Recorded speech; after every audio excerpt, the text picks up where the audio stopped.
नमस्कार मित्रों, मैं राजीव रंजन प्रसाद। पूर्व मध्यकालीन भारत के इतिहास की पहचान केवल दिल्ली सल्तनत से क्यों?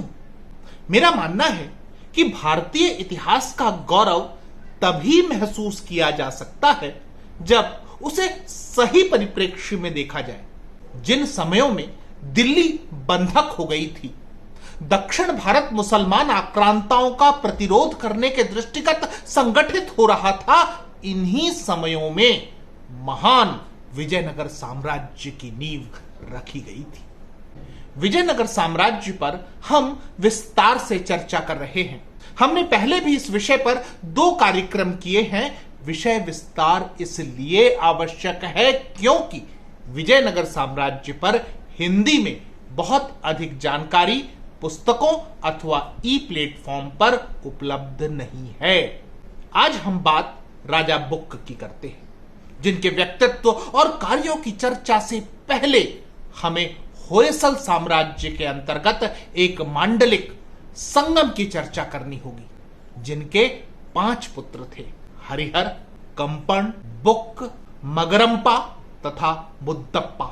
इतिहासकार वासुदेव उपाध्याय लिखते हैं कि जिन समयों में होयसल शासकों पर मुसलमान आक्रांता और लुटेरे आघात कर रहे थे, उसी दौर में तत्कालीन शासक वीर बल्लाल तृतीय ने इन्हीं संगम के पुत्र हरिहर प्रथम को होयसल राज्य के उत्तरी भाग का संरक्षक बनाया और महामंडलेश्वर की पदवी से विभूषित किया था। समय का चक्र चला। मुसलमान आक्रांताओं ने होयसल राज्य की राजधानी द्वार समुद्र को लूट लिया, नष्ट कर दिया। इसके पश्चात हरिहर और बुक्क 2 भाइयों का वह वृतांत सामने आता है जो विजयनगर साम्राज्य की गौरव गाथा को लिखता है। एक ओर जब होयसल पतनोन्मुख थे, ठीक इसी समय राज्य की शेष बची शक्ति को संगठित कर हरिहर ने विजयनगर साम्राज्य की नींव रख दी। यद्यपि उन्होंने बल्लाल तृतीय द्वारा प्रदत्त महामंडलेश्वर की उपाधि को स्वतंत्र शासक रहते हुए भी धारण किए रखा था। मुसलमान आक्रांताओं के बढ़ते प्रभाव से सतर्क राजा हरिहर ने तुंगभद्रा नदी के दाहिने किनारे पर एक नया नगर बसाया, जिसका नाम विजयनगर रखा गया। राजा हरिहर की दृढ़ता और ताकत का आकलन इसी बात से किया जा सकता है कि होयसलों से पृथक पहचान होने के पश्चात अनेक मातहत राजाओं, जिनमें से कदंब, कोकड़, तेलुगु, मदुरा के मुसलमान शासक भी सम्मिलित थे, विद्रोही हो गए। हरिहर ने इन विद्रोहों का दमन किया और सुलुभ वंश के अंतर्गत एक स्थिर साम्राज्य की नींव रखी। इन अस्थिरताओं के मध्य दिल्ली के तुगलकों ने भी हरिहर शासित विजयनगर साम्राज्य को ध्वस्त करने का असफल प्रयास किया था। इन युद्धों में अपने सर्वाधिक सक्रिय भाई बुक्क को उन्होंने वर्ष 1354 ईस्वी में युवराज बनाया था। इन दोनों भाइयों की युति ने अब साम्राज्य विस्तार करते हुए अग और कलिंग पर विजय पताका लहराई। यही नहीं, पांड्य शासक ने भी हरिहर की अधीनता को अब स्वीकार कर लिया था। वर्ष 1355 ईस्वी में विजयनगर के शासक हरिहर प्रथम की मृत्यु के बाद बुक्क को सिंहासन प्राप्त हुआ। बुक्क की धर्मपरायणता और योजना निर्माण को साथ साथ समझना चाहिए। एक ओर जहां आक्रांता तलवार के जोर पर भारत भूमि को मुसलमानों की धरती बना देने के लिए प्रतिबद्ध थे, वहीं सनातन धर्म की ध्वजा को धारण करने वाले राजा बुक्क ने सिंहासन प्राप्त होते ही सर्वप्रथम श्रृंगेरी मठ जाकर वहां अनेक गांव दान में दिए। उसके पीछे की प्रेरणा गुरु माधवाचार्य थे, जिन पर हमने एक विस्तृत कार्यक्रम पहले भी किया है। राजा बुक्क ने ही द्वार समुद्र से हटाकर अपनी नई राजधानी विजयनगर को बना लिया था। यह समय था जबकि नवगठित विजयनगर साम्राज्य की सीमाएं नवगठित बहमनी राज्य से मिलने लगी थीं, जहां गद्दी पर मोहम्मद शाह सन 1358 से 1377 ईस्वी आसीन हुआ था। स्वाभाविक है कि दोनों नए बने साम्राज्यों के बीच स्थिरता के लिए ही नहीं, शान और प्रतिष्ठा के लिए भी स्पर्धा थी। मोहम्मद शाह को इस बात का अत्यधिक क्रोध था कि उसके गद्दी पर बैठने के समारोह में एक भी हिंदू शासक सम्मिलित नहीं हुआ था। आक्रांता अपनी धाक बनाने के लिए प्रयासरत रहता है, लेकिन कसौटी पर जो कसा गया वही खरा सोना निकलता है। अनेक इतिहासकारों ने उल्लेख किया है कि बहमनी राज्य में विजयनगर के शासक राजा बुक्क द्वारा जारी सोने के सिक्कों की अच्छी मान्यता थी। इसी मध्य सुल्तान मोहम्मद शाह ने भी अपना सोने का सिक्का जारी किया। सुल्तान द्वारा जारी किया गया सिक्का गुणवत्ता और तोल में बुक्क के सिक्कों से कमतर था, इसलिए स्थानीय व्यापारियों की प्राथमिकता विजयनगर द्वारा जारी स्वर्ण के सिक्के हुआ करते थे। मुझे यह रेखांकित करने में कोई हिचक नहीं कि भारत में शासन करने वाले अधिकांश मुसलमान सुल्तान खूंखार, दरिंदे और हत्यारे थे। वर्ष 1360 ईस्वी में बहमनी के सुल्तान मोहम्मद ने उन सभी व्यापारियों को प्राणदंड दे दिया जो कि गुणवत्ता के कारण विजयनगर साम्राज्य के जारी सिक्कों को प्राथमिकता दे रहे थे।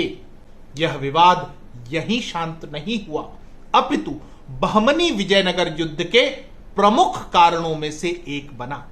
दक्षिण में कौन प्रभुत्वशाली होगा, इसका फैसला अब इन दोनों शासकों की जय पराजय पर निर्भर करता था। बहमनी की सेनाओं से जूझते हुए विजयनगर अधिक शक्तिशाली बनकर उभरा। राजा बुक्क की सेनाओं ने तुंगभद्रा नदी को पार किया और आगे बढ़ते हुए सुल्तान के सुरक्षित और प्रतिष्ठित मुदगल किले को जीत लिया। इस पराजय ने बहमनी शासक की प्रतिष्ठा को मटिया मेट कर दिया था। इसके उलट राजा बुक्क अब अधिक यशस्वी होकर सामने आ गए थे। अब राजा बुक्क की महत्वाकांक्षा भी बढ़ गई थी। उन्होंने रायचूर दोआब क्षेत्र को बहमनी सुल्तान से प्राप्त करने के लिए अपना दूत भेजा। सुल्तान इस कदर आग बबूला हुआ कि उसने दूत को कैद कर लिया और विजयनगर साम्राज्य को मटिया मेट करने की ठान ली। राजा बुक्क के पास विशाल तोपखाना, 30,000 घुड़सवार तथा 9 लाख पैदल सिपाही थे, इसलिए बहमनी के सुल्तान के लिए जीत हासिल करना सहज नहीं था। यही कारण है कि उसने अपनी लगभग सुनिश्चित हो चुकी हार को टालने के लिए दौलताबाद के सुल्तान से सहायता प्राप्त की। बहमनी और दौलताबाद की संयुक्त सेनाओं के कारण मोहम्मद शाह अब अधिक शक्तिशाली हो गया था, लेकिन बुक्क और उसके सेना नायक ने असाधारण वीरता का परिचय दिया।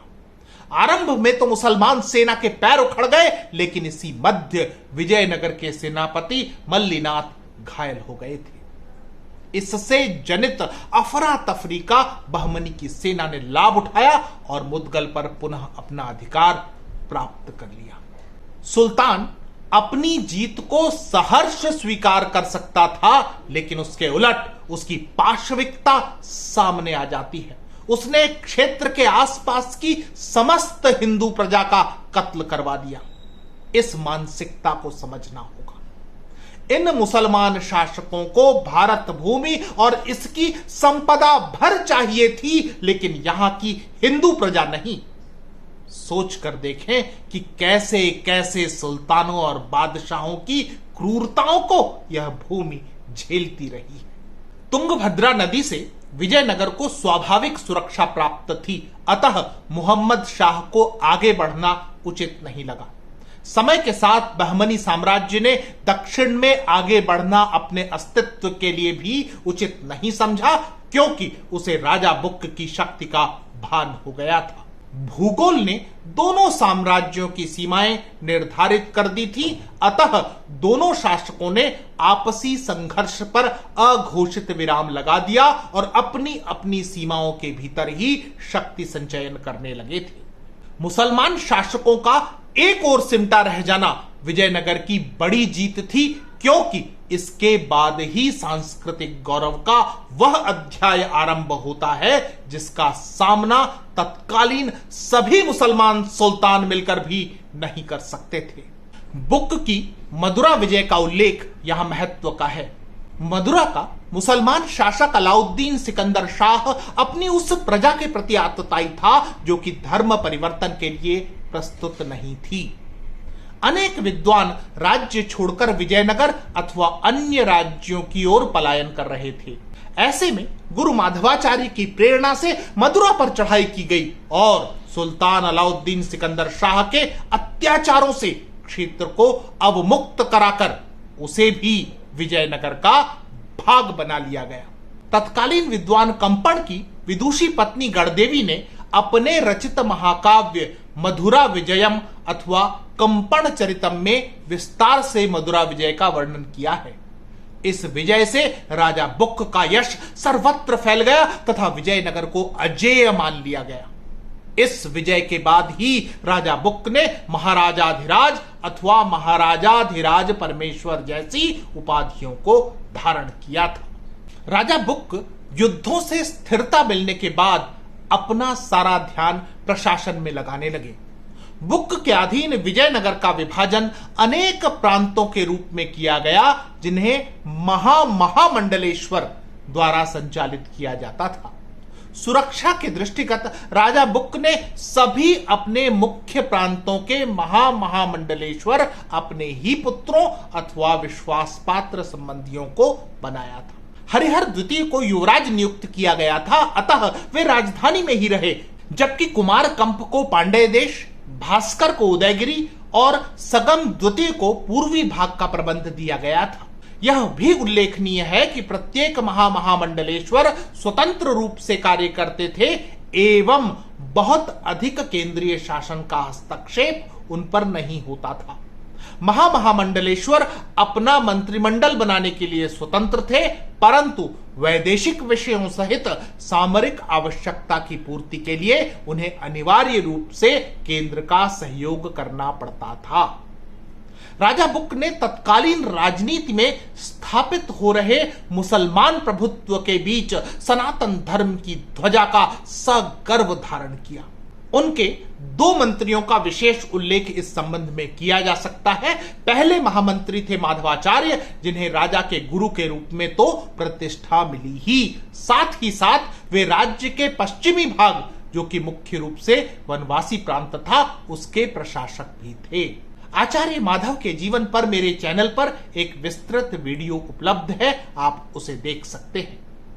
दूसरे महामंत्री थे आचार्य सायण, जिन्होंने चारों वेद और तत्संबंधी ब्राह्मण ग्रंथों पर विस्तृत और प्रामाणिक भाष्य प्रस्तुत किया है।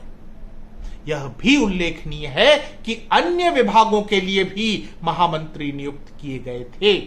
धननायक, वसेय तथा गोयरस जैसे कुछ नाम हमें तत्कालीन साक्ष्यों और उल्लेखों में मिल जाते हैं। ये मंत्री अथवा प्रधान केवल 5 वर्ष के लिए नियुक्त किए जाते थे। राजा बुक्क ने लगभग 25 वर्षों तक विजयनगर में शासन किया तथा दक्षिण में स्थापित साम्राज्य के माध्यम से आक्रांता शासकों के वर्चस्व को ऐसी चुनौती दी जो कई 100 वर्षों तक आगे भी कायम रही। आप इतिहास के विद्यार्थी हैं तो दिल्ली सल्तनत पढ़ाने वाली सभी किताबों को पढ़े रहने दीजिए और विजयनगर साम्राज्य का गहन अध्ययन कीजिए। आपको स्वयं अनुभूति होगी कि हमें क्या पढ़ाया जा रहा है और हमसे क्या छिपाया जा रहा है। मित्रों, आज इतना ही। फिर मिलता हूं ऐसे ही किसी ऐतिहासिक संदर्भ के साथ। अगर आपको मेरा ये चैनल पसंद आ रहा है तो कृपया इसे सब्सक्राइब करें। आप इस प्रस्तुति को लाइक या शेयर भी कर सकते हैं। नमस्कार।